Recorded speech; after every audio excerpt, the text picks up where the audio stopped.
وہ آزادی کی منزل حاصل کرنے میں کامیاب ہوئے. لیکن آج ذرا منظرنامہ دیکھ لیجیے گا. بھارت کے اندر دیکھ لیں, آپ چنائی سے شروع کریں تبت تک چلے جائیں, آپ سری نگر سے شروع کریں بامبے تک چلے جائیں, آپ امرتسر سے شروع کریں دہلی تک چلے جائیں, آپ ہندوستان کے طول و عرض میں دیکھ لیں, کسی جگہ پہ بھی وہ ماحول کسی اقلیت کے لیے, اور خاص طور پہ مسلم اقلیت کے لیے, میں آئیڈینٹیفائی کر کے کہنا چاہتا ہوں, علیحدہ کر کے کہنا چاہتا ہوں, مسلم اقلیت کے لیے وہ حالات نہیں ہیں جن کو باعزت شہریوں کے درجے پہ رکھ کے ایک برابری کی سطح کے اوپر ٹریٹ کیا جاتا ہو.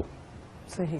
ایک پہلو اس کا ایک دوسرا پہلو بھی ہے کہ کچھ لوگوں کا خیال ہے کہ پاکستان ایک معاشی ضرورت تھا تو پاکستان اس لیے بن گیا. ایسا نہیں ہے.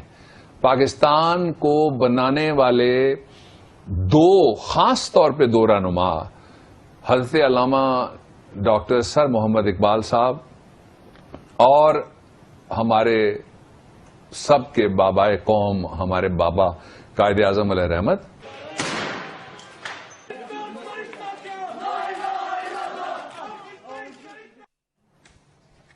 ویلکم بیک ناظرین. ڈاکٹر صاحب, پاکستان بھی ماشاءاللہ بن گیا اور اسی طرح اللہ اس پہ اپنی رحمتیں قائم رکھے. انڈیا بھی اپنی جگہ ہے, لیکن کشمیر کی موجودہ صورتحال کس طرح سے ہے؟ کشمیر ابھی تک چل رہا ہے. دیکھیں, انڈیا کو قائم رکھے یا نہ رکھے, میری تو اس کے لیے دعا نہیں ہے. آپ بھی اپنی دعا پہ ڈرا کریں. کنفیوژن آپ نے پھیلا دیا. بس سیدھی سیدھی بات کریں نا, یہ گول مول نہیں ہم بات کرتے کبھی بھی. اس لیے سیدھی بات یہ ہے کہ پاکستان کو اللہ قیامت تک قائم رکھے, اور جو باقی ہیں وہ اپنا اپنا کام کریں. ہماری جو دشمن ہے اس سے کوئی ہمدردی کسی طریقے سے کسی لیول پہ بھی, اور درمیانی بات کوئی نہیں ہو سکتی, کم از کم اس پروگرام میں نہیں ہو سکتی, اور ہماری زندگی میں نہیں ہو سکتی. کہیں اور ہو تو ہمیں کوئی, پھر ہم اپنے ذمہ دار ہیں سب سے پہلے. دوسرا جو اصلی ایشو ہے وہ یہ ہے خواتین و حضرات کے اس وقت تقریباً 25 میں تازہ ترین آپ کو جو کشمیر جل رہا ہے اس سلسلے میں بتا رہا ہوں کہ 25 بڑے مقامات پہ پاکستانی پرچموں کی بہار ہے. ان سے بھرپور ریلیاں اور اجتماعات منعقد ہو رہے ہیں, اور یہ مسلسل ہیں. کوئی میں یہ نہیں کہہ رہا کہ پہلے ایک جگہ ہوگا پھر دوسری جگہ گیا. یہ جو اطلاعات ہیں ہمارے پاس مصدقہ اور جو ہمارے پاس ہیں نوٹس, ان کے مطابق یہ 25 جگہ پہ مسلسل یہی کام ہو رہا ہے. اب بھارت میں آپ نے دیکھا کہ اس کا اثر ہونا شروع ہوا ہے. کس طریقے سے اثر ہونا شروع ہوا ہے؟ وہاں پہ اپوزیشن دوسری طرف کھڑی ہو گئی. اپوزیشن کے دو لوگوں نے, بڑے امپورٹنٹ لوگ ہیں, اور ان میں سے ایک یادیو صاحب, شرد صاحب, انہوں نے دو باتیں کی ہیں. ایک نے یہ کہا ہے کہ راج ناتھ تو اپنی جگہ بڑک مار رہا ہے نا جی, کوئی ہم سے نہیں لے سکے گا, اور مودی نے بھی بڑکیں ماری ہیں. اور میں اس بات سے پہلے میں ایک بات اور کر لوں, پھر میں ادھر واپس آتا ہوں کہ مودی کی جو بات ہے اس نے بلوچستان کے بارے میں ہرزہ سرائی کی. اور وہ کون ہے مودی؟ مودی صاحب ہیں ہندوستان کے وزیر اعظم. جو ہندوستان کے وزیر اعظم صاحب ہیں ان کے بیان کا جواب دینا چاہیے تھا نواز شریف کو, اور بیان انہوں نے دیا بلوچستان کے بارے میں. بلوچستان میں نواز شریف صاحب کی پارٹی کی گورنمنٹ ہے, نون لیگ وہاں اقتدار میں بیٹھی ہوئی ہے. وہاں خاص طور پہ جو وہاں کی کیبنٹ ہے اس میں ایک دو لوگ ایسے ہیں جو بولتے ہیں اور ٹھیک بولتے ہیں, ان کو ہم شاباش بھی دیتے رہتے ہیں. لیکن نواز شریف صاحب آپ کہاں ہیں؟ آپ کو لوگ دیکھنا چاہتے ہیں. یوم آزادی سے 2 دن پہلے آج سارے پریس میں چھپا ہوا ہے. اگر آپ کو خبر نہیں ہے تو بابر امان آپ تک خبر پہنچانے کے لیے تیار ہے. کہیں تو میں بھی اخبار ڈراپ کر دوں آپ کے گھر جا کے 10-20, اور آپ اگر ٹی وی نہیں دیکھتے تو میں آپ کو واٹس ایپ کر دیتا ہوں, میں آپ کو بھیج دیتا ہوں ویڈیوز. نہیں تو یہ پھر اختلافی نوٹ نیوز 1 دیکھ لیجئے. آپ نے کیوں نہیں جواب دیا مودی کی بات کا؟ جب پرائم منسٹر لیول پہ بات ہوتی ہے تو ملاقات کے لیے آپ کہتے ہیں پرائم منسٹر میرے گھر آئے گا, میں اس کو اکیلا ملوں گا, فوجی باہر چلے جائیں گے, ہماری ایجنسی کا کوئی آدمی نہیں ہوگا, میرا اے ڈی سی بھی نہیں ہوگا. یہ چلیے آپ کی مرضی, آپ جس طرح بادشاہ سلامتیں کرتے جائیے. لیکن یہ قوم کو آپ ضرور جواب دے دیجئے کہ جب پرائم منسٹر کسی ملک کا, یا اشرف غنی جب بولتا ہے پاکستان کے خلاف, تو اس وقت آپ کیوں نہیں بولتے؟ یہ تو پھر آپ کا منصب ہے نا. صدر کو آپ بولنے نہیں دیتے. ایک دفعہ بیچارے صدر صاحب نے جا کے کوٹری میں کہا تھا کہ ان کے چینوں پہ نوسط برس رہی ہے جنہوں نے وہاں پیسے باہر رکھے ہوئے ہیں. تو آپ پتہ نہیں کیا کیا پھر آپ نے. صدر صاحب پھر قابو آ گئے آپ کے. صدر صاحب سے گلا کوئی نہیں ہے کہ اس لیے اس بائی کیمرل سسٹم کے اندر صدر صاحب کے لیے گنجائش بھی بڑی تھوڑی سی ہے, لیکن اگر وہ بولنا چاہے تو کر سکتا ہے. آپ کو یاد ہوگا پچھلے صدر جس نے اپنے اختیارات اتار کے اسمبلی کو سارے دے دیے اور وزیر اعظم ہاؤس کو دے دیے, آصف زرداری, اس کے بارے میں اینڈ تک یہ تھا کہ سارے اختیارات وہیں پہ ہیں. تو آپ کے پاس پرائم منسٹر ہاؤس میں سارے اختیارات ہیں, ہم مان لیتے ہیں, اور یہ بات سچ بھی ہے. اگرچہ رسوائی کی بات ہے جب آپ نہیں جواب دیتے اشرف غنی کی بات کا, رسوائی کی بات ہے, اور رسوائی ہمارے لیے نہیں ہے, پاکستان کے لیے نہیں ہے. رسوائی حکومت کے لیے, آپ کی کابینہ کے لیے, آپ کے لیے اور آپ کی جماعت کے لیے ہوتی ہے. جب اب کل سے لوگ آپ کے انتظار میں ہیں, پرسوں سے جب سے یہ بیان دیا گیا ہے لوگ آپ کے انتظار میں, اور جتنا عرصہ آپ کا اقتدار اور اختیار ہے بدقسمتی کے ساتھ پاکستان کے لیے اور خوش قسمتی کے ساتھ ان کے لیے جو میگا پروجیکٹس اور ٹھیکوں میں انٹرسٹڈ ہیں, تو آپ کو بات کرنا پڑے گی. ہم آپ کو یاد دلاتے رہیں گے, بات کریں نہ کریں یہ آپ کی مرضی ہے. دوسرا, جو ارکان اسمبلی اور اپوزیشن لیڈر ہیں, کانگریس کے رہنما بھی, غلام نبی آزاد سمیت 2 نام 3 میں نے پہلے لے لیے, ان سب نے بھرپور طریقے سے احتجاج کیا اور کہا مودی کو کہ آپ کا کام, اور کہا بی جے پی کو کہ آپ کا کام ہمیشہ سے آگ لگانا ہے, اور آگ لگانے سے آپ باز نہیں آتے, اور آپ اب پھر آگ لگا رہے ہیں, اور آپ نے آگ لگائی ہوئی ہے اور آپ آگ بھڑکا رہے ہیں. اور ساتھ ہی انہوں نے کشمیر میں آگ لگانے کے اس الزام کے بعد بڑی زبردست بات کی, اور یہ الزام نہیں حقیقت ہے, حقیقت حال کا انہوں نے اظہار کیا.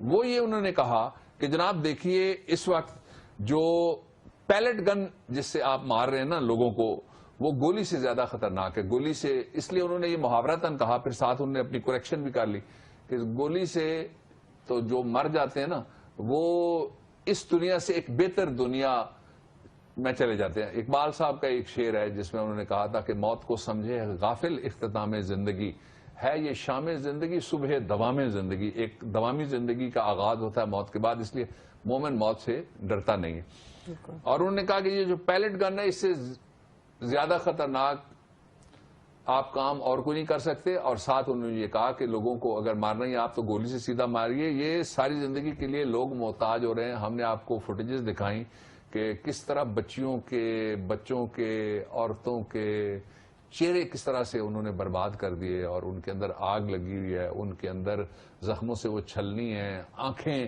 ختم ہو گئی ہیں, بینائی ختم ہو گئی ہے. اب 1-2 اور بھی تھا, کسی نے کہا کہ اس سے کارسنوما ہو سکتا ہے, کینسریٹکس ہیں مختلف قسم کے وہ ہو سکتے ہیں. کسی, اور یہ ایکسپرٹس ہیں سارے کہنے والے, کوئی آرڈنری آدمی نہیں ہے کوئی میرے جیسا آدمی اٹھ کے کوئی میڈیکل کی اوپینین دے دے.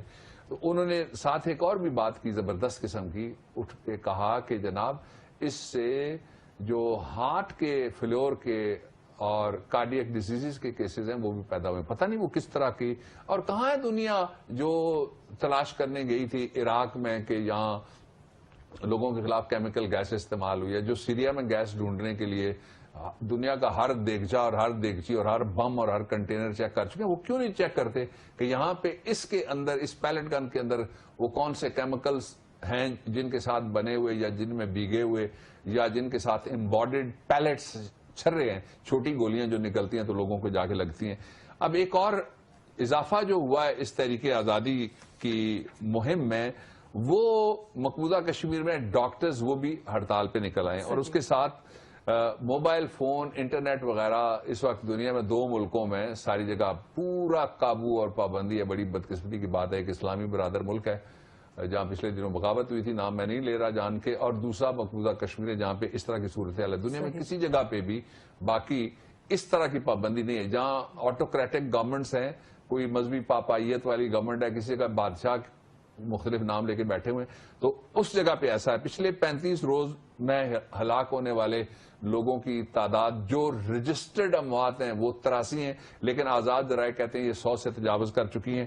اور مقبوضہ کشمیر میں جس وقت میں آپ سے بات کر رہا ہوں, کشمیریوں آپ کو یوم آزادی مبارک پاکستان کا انشاءاللہ العزیز. ایک دن اس جگہ پہ بیٹھ کے نیوز 1 پہ میں آپ سے کہہ رہا ہوں گا آپ کو پاکستان کے ساتھ یوم الحاق مبارک ہو, اور آپ ہندوستان کے پنجائے استبداد سے نکلیں گے. یہ آپ کی تقدیر ہے, اور جنت کسی کافر کی ہوئی ہے نہ ہوگی. بالکل صحیح ارشاد کیا ڈاکٹر صاحب آپ نے. اس سمیت اور بھی اہم ایشوز ہیں جن پر ڈاکٹر صاحب سے تفصیل میں بات کریں گے. واپس آتے ہیں ایک شارٹ بریک کے بعد. کہ ہندو اور مسلمان ہندوستان کے اندر 2 قومیں علیحدہ علیحدہ, ان کا اپنے پیمانے ہیں مذہب کے, ان کے اپنے رہنے سہنے کے طریقے علیحدہ ہیں. اس لیے پھر جو پاکستان کی تحریک تھی وہ 2 قومی 2 نیشنز تھیوری کی بنیاد کے اوپر. اچھا, اگر میں اس کا ایک اور آپ کو مثال دوں گا, مثال تو ذرا تلخ سی ہے لیکن دینی پڑے گی, تاریخ سے مثال ہے اس لیے تاریخ تلخ بھی ہو تو اس کو صرف گلوری بیان نہیں کرنی چاہیے، وہ بیان کرنا چاہیے. وہ ہے 1971 کے سانحے کی، جب بھارت کی فوج چڑھ دوڑی. اور شہید بھٹو کی میں نے آپ کو ایک دفعہ ویڈیو دکھائی تھی جس میں وہ کہہ رہے ہیں، بی بی سی کو انٹرویو دیتے ہوئے وہ کہہ رہے ہیں کہ مشرقی پاکستان پہ جو بم چل رہے ہیں بھارت کے اور جو گولے مارے جا رہے ہیں، اس کے لیے برطانیہ کی فیکٹریاں دن رات کام کر رہی ہیں اور بم بنا کے آپ ان کو دے رہے ہیں. بڑے بھارت کو آپ بم دے رہے ہیں چھوٹے پاکستان کے جغرافیائی اعتبار سے. یہ انہوں نے کہا تھا. تو آپ ذرا دیکھیے گا، اس پہلو پہ ذرا غور کیجیے گا جدھر میں آزادی کے اس پہلو پہ جو میں آپ کے سامنے لانے لگا ہوں، وہ یہ ہے کہ جب اندرا گاندھی نے بنگلہ دیش بننے کے بعد تقریر کی تو اس نے کیا کہا؟ اس نے کہا کہ آج میں نے 2 قومی نظریہ بحیرہ ہند میں، انڈین اوشن کے اندر میں نے ڈبو دیا ہے. تو آپ کا جو مخالف ہے، آپ سے جس نے لڑائی کی کہ آپ نہ جائیں، آپ کے لوگوں کو شہید کیا آزادی کے بعد کہ آپ پاکستان نہ جائیں، اور آپ کے اثاثے آپ کو نہیں دیے، آپ کے اثاثے مانگنے کے لیے ان کا اپنا جو مہاتما قوم کا باپ تھا اس کو بھی گولی مار دی گئی. کرم داس موہن چاند گاندھی کی میں بات کر رہا ہوں.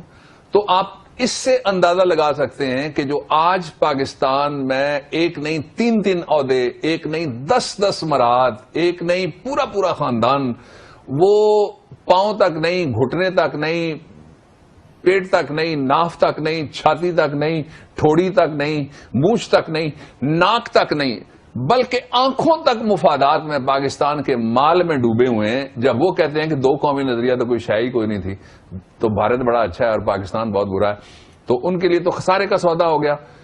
اور خسارے کا سودا اس طریقے سے ان کے لیے ہو گیا کہ ان کو پاکستان آنا پڑ گیا. مجھے پورا یقین ہے یہ سارے کے سارے اس طرح کی بات کرنے والے اگر ہندوستان میں ہوتے، کسی پیٹرول پمپ پہ منشی ہوتے، اس سے آگے ان کی صلاحیت اور اہلیت نہیں تھی، نہ ان کو کوئی آزادی ہوتی.